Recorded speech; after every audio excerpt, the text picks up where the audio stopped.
So can I see one of the transparencies that resulted in the final product?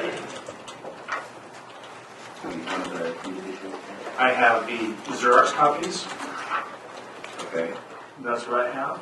The original transparency, sir, or part of the original item of evidence that was released to the state Court of Appeals Okay. and never returned.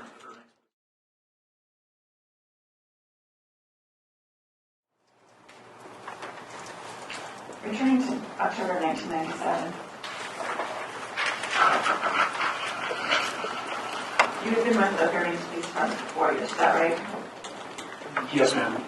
Right at 4.5 years. You were first assigned to investigations in September of 1997, just a month before, Yes, ma'am.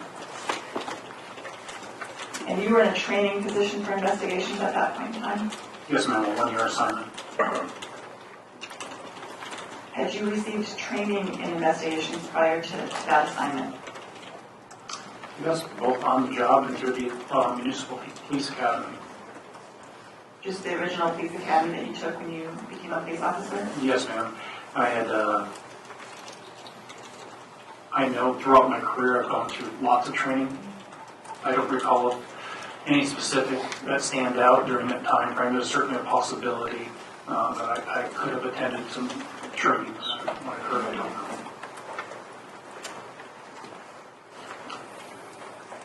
I just want to return to Exhibit 30 for just one moment on the trial Exhibit 30 that you created for the original trial.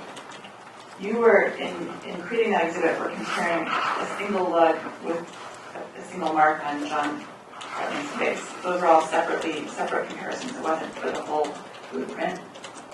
Well, it ended up being using the entire boot, yes. But you were doing it lug by lug.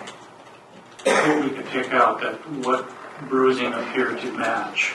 You know, we identified those 6 areas that I spoke about as potentially matching on the face, on John Hartman's face. And that's something that you and Detective Brown did while creating trial Exhibit 30. That is actually looking at the photograph and determining, does this look like this? That occurred before we actually started making.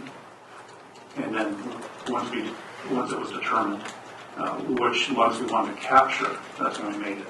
Now, some discussion you and Detective Brown had prior to creating trial Exhibit 30 about which ones you wanted to capture. I don't know if he was the only one that had input. There might have been other detectives as well. We had the picture of John Hartman in our office. And it was one of these pictures you sit there and look at it and see.